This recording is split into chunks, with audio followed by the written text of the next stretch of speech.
You and me stuck on the ocean now, nothing but waves and this filling in. I wanna dry up but you just keep on going, don't you? I don't even know how we got here, all my reasoning have disappeared. I wanna bury the hatchet and find the way back. Hi everyone, today we're going to be talking about the top 10 reasons why you don't want to move to Cape Coral, Florida.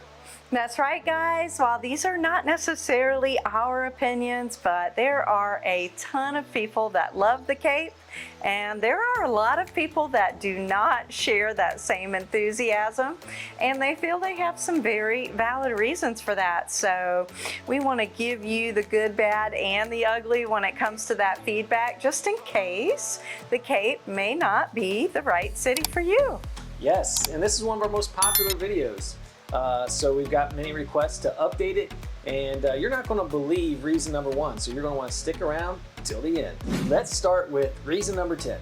And this is probably one of the most common reasons, and the reason that everybody knows about already, but we wanted to start off with it anyway because we just passed the 1-year anniversary for Hurricane Ian. So reason number 10 is hurricanes and weather. Yes, hurricanes and weather, guys. Some folks just are so afraid of hurricanes that they may not want to necessarily live in this area. Not that we get a major hurricane every year, but our rainy season is very different here, and we do get a lot of storms, thunder, and lightning. The weather is also really hot and humid for the months of July and August, which may be another reason why you may want to reconsider. That brings us to reason number 9, and that is lot sizes are too small. Now this is kind of one that you came up with, so why don't you elaborate on that a little bit? Yeah, so when Cape Coral was developed, it was developed for smaller retirement size homes. So the lot sizes in Cape Coral are very small compared to a lot of other cities. So in order to build the size home you want, you may need to buy a double or a triple lot to accomplish that. Yes, absolutely. And to put a little bit of emphasis on the small lot, the small lot here, one lot is 40 by 120 is the average size. And so obviously that's not big enough to build on. So that's why you have to have a double lot or bigger to really build a house. And the bigger your house you want, the more lots you obviously need. But that's one thing that makes Cape Coral unique. It's very unique in that way. Okay, so let's talk about reason number 8, which is infrastructure. Yes, so infrastructure, traffic are major concerns in the Cape. There's tons of new developments going in. There's roughly 100 people a day moving to the city of Cape Coral. And in the winter time, we are very congested with traffic, especially frustrations are running very high already. And we're just a little concerned of where all these people are going to go on the roadways. Exactly. Let's talk about reason number 7, which is taxes. Yeah, so a lot of people come to Cape Coral to visit and start looking into property values, and they think that our property taxes are too high. So right now our millage rate is about $14.37 per thousand, which doesn't seem too crazy to me, but I guess it's all relative to where you're coming from. Yes, and when she says where you're coming from, some of our customers coming from the Northeast, maybe New York, whatever, they think that our taxes are a little bit lower in a lot of instances. And then some people that are coming from like the Midwest area think that our taxes are high. So it just all is dependent or relative to where you come from. But when you're looking at our median prices and what's happened to our home prices here since especially COVID, the median sales price here is $401,389 right now for the month of September.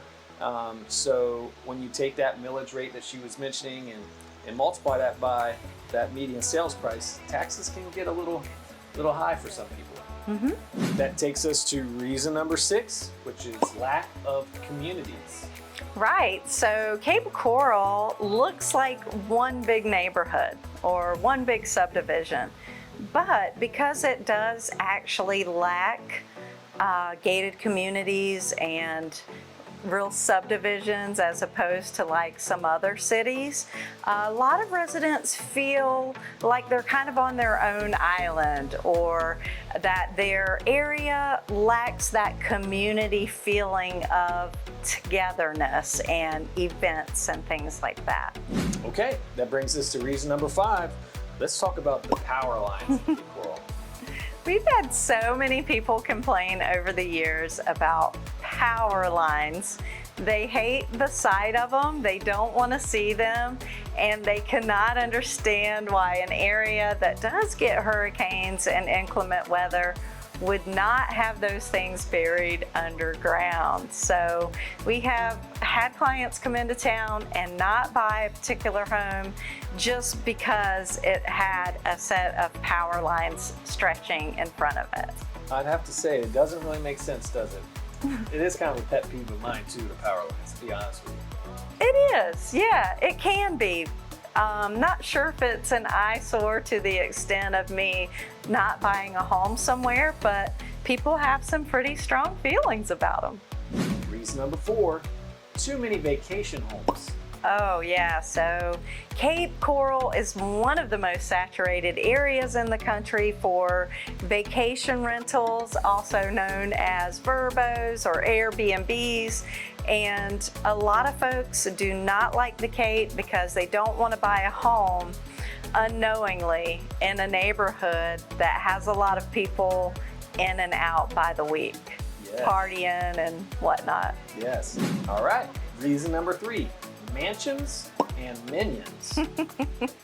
Now that's just a funny little title that we came up with, but that's based on some recent feedback, guys, from buyers who were in higher price points, and they felt like they were looking at these nice mansions, yet the homes that were surrounding them in the same neighborhood looked like minions to them. They were not equivalent in size and price. So Cape Coral is very eclectic in that way. There were a lot of ranch homes that were built when the area developed in the 60s, and a lot of people have come and bought those properties, especially in the really quick Gulf access areas. They've bought those homes and they've knocked them down and they've built their dream homes, yet a lot of the original homes in that neighborhood may still be there. So it is a very eclectic feeling all over the Cape. So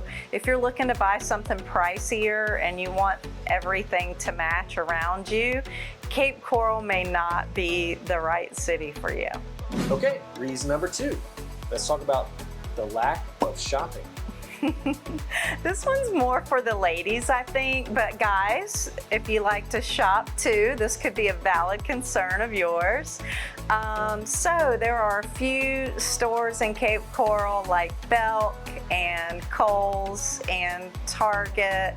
We have a basic TJ Maxx, but if you really want to do any major shopping, or you want to go to a mall or anything like that, you're gonna need to take about a 40 to 45 minute drive at least to Estero, or somewhere into Fort Myers, at least a good 30 minutes to really get to the shopping. And believe it or not, we've had so many clients over the years that have complained that Cape Coral does not have a Costco. Of all things, people dislike that the Cape only offers a Sam's Club and not a Costco.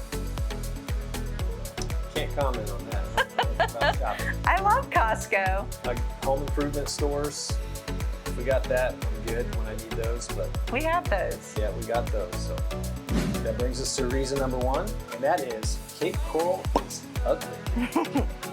Don't shoot the messenger, guys. That's not our opinion, but we've had a fair amount of people that think Cape Coral is ugly. And I think maybe the reason they say that is if they come in like through some of the areas in North Fort Myers, like if they come in Pine Island Road, may look a little rough, or even Cape Parkway if they see the downtown area first, that's really commercialized, and then drive through maybe some of the rental properties before they get to some of the pretty waterfront areas, they may just not like the overall look and feel of the city when they come in. And we do know that first impressions are really important.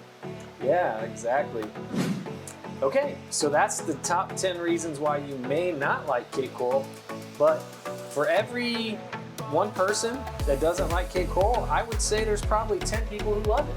Sure, yes, definitely. You either love it or you hate it. And you have to decide that for yourself. Yeah, and I think the numbers speak for themselves, since there's about 100 people per day becoming residents, you know, and so that tells you everything you need to know. And also, Cape Coral being one of the best priced cities, waterfront cities that you can move into in the whole nation, that's going to attract a lot of people here too. So if you want to have that waterfront lifestyle at a great price, Cape Coral is one of those places that you still need to check out and put on your list. And by all means, come and talk to us, and we'll tell you all there is that you need to know. Go ahead and check out our website, guys. We'll put it in the description. If you're interested in searching homes for sale in Cape Coral or anywhere in Southwest Florida, we'd love to be your resource. I'm Doug Lugers. I'm Lona Lugers. Thank you so much for watching. We'll see you in paradise. You and me stuck on the ocean now, nothing but waves and they're spilling in. I wanna dry up but you just keep on going, don't you? I don't even know how we got here, all my reasoning have disappeared. I wanna bury the hatchet.